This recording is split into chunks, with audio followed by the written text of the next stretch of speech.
پیارے دوستو، knowledge to grow کے اسلامک نالج سیگمنٹ میں حاضر خدمت ہیں، اور آج ہم تابوت سکینہ کے بارے میں بات کریں گے۔ اس کے حوالے سے عجائب القرآن مع غرائب القرآن میں تحریر کچھ یوں ہے کہ یہ شمشاد یعنی ایک جو درخت ہے، جنت کا ایک درخت ہے، تو اس کی لکڑی کا بنا ہوا ایک صندوق تھا جو حضرت آدم علیہ السلام پر نازل ہوا۔ یہ آپ کی زندگی کے آخر تک آپ کے پاس ہی رہا، پھر بطور وراثت یکے بعد دیگرے آپ کی اولاد کو ملتا رہا، یہاں تک کہ یہ حضرت یعقوب علیہ السلام کو ملا، اور آپ کے بعد آپ کی اولاد بنی اسرائیل کے قبضے میں رہا، اور پھر حضرت موسیٰ علیہ السلام تک پہنچ گیا۔ تو آپ اس میں تورات شریف اور اپنا خاص سامان رکھتے تھے۔ یہ بڑا ہی مقدس اور بابرکت صندوق تھا۔ بنی اسرائیل جب کفار سے جہاد کرتے تھے اور کفار کے لشکروں کی کثرت اور ان کی شان و شوکت دیکھ کر سہم اور ڈر جاتے اور ان کے سینوں میں دل زور زور سے دھڑکنے لگتے، تو وہ اس صندوق کو اپنے آگے رکھ لیتے تھے، تو اس صندوق سے ایسی رحمتوں اور برکتوں کا ظہور ہوتا تھا کہ مجاہدین کے دلوں میں سکون اور اطمینان پیدا ہو جاتا تھا، اور مجاہدین کے سینوں میں جو لرزتے اور کانپتے دل تھے وہ پتھر کی طرح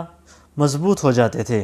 اور جس قدر صندوق آگے بڑھتا تھا تو آسمان سے نصر من اللہ و فتح قریب کی بشارت عظمیٰ نازل ہوا کرتی اور فتح مبین حاصل ہو جایا کرتی تھی۔ بنی اسرائیل میں جب کوئی اختلاف پیدا ہوتا تھا تو لوگ اسی صندوق سے فیصلہ کرواتے تھے۔ صندوق سے فیصلہ کی آواز اور فتح کی بشارت بھی سنی جاتی تھی۔ بنی اسرائیل اس صندوق کو اپنے آگے رکھ کر اور اس کو وسیلہ بنا کر دعائیں بھی مانگتے تھے، تو ان کی دعائیں مقبول ہو جایا کرتی تھی، اور بلائیں، مصیبتیں، وبائیں بھی ان سے ٹل جایا کرتی تھی۔ الغرض یہ صندوق بنی اسرائیل کے لیے تابوت سکینہ،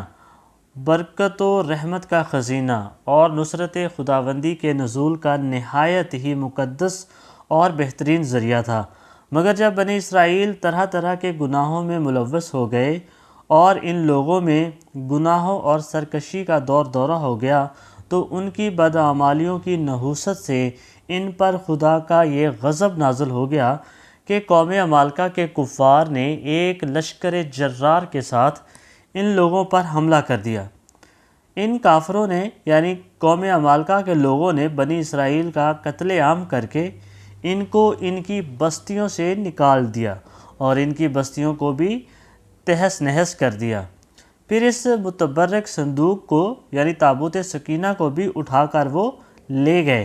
اس مقدس صندوق کو انہوں نے نجاستوں کے ڈھیر میں پھینک دیا،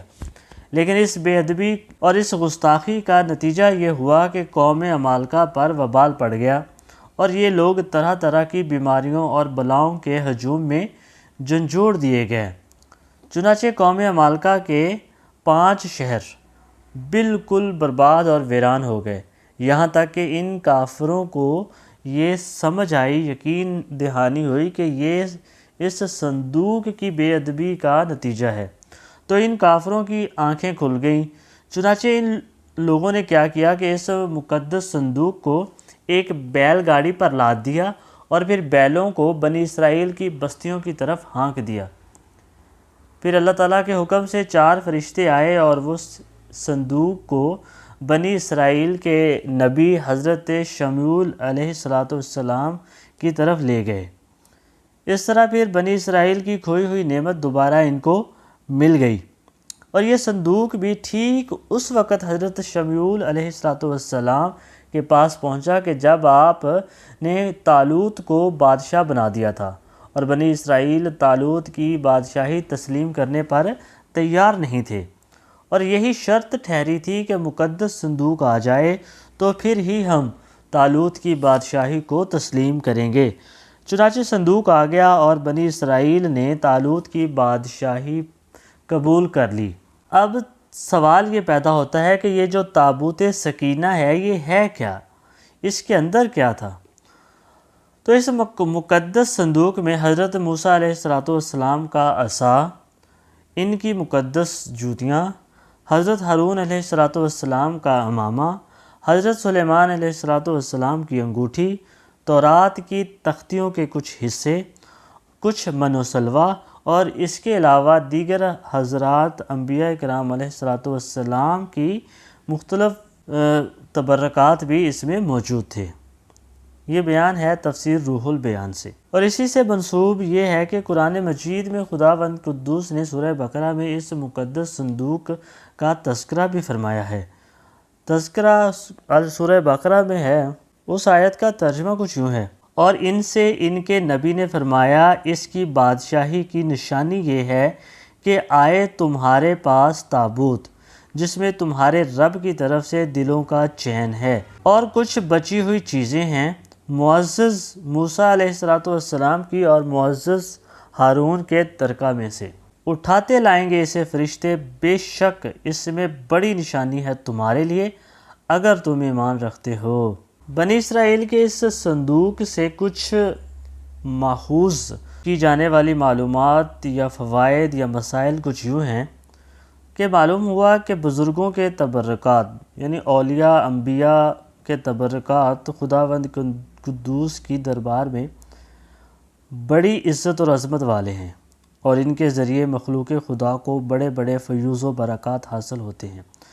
دیکھ لیں کہ اس صندوق میں حضرت موسیٰ علیہ السلام کی جوتیاں، آپ کا عصا اور حضرت ہارون علیہ السلام کی پگڑی تھی،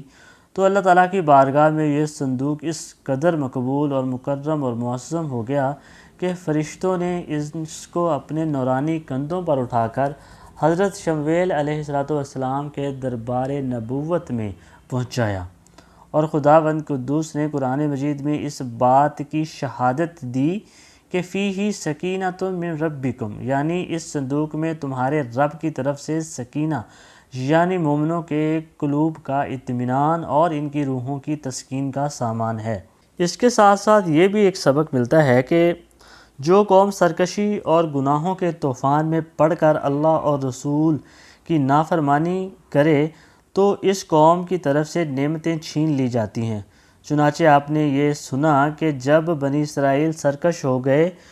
خدا کے نافرمان ہو گئے اور طرح طرح کی بدکاریوں اور گناہوں میں پڑ گئے، تو اس کی نحوست یہ ہوئی کہ یہ صندوق ان سے چھین لیا گیا۔ تو اس طرح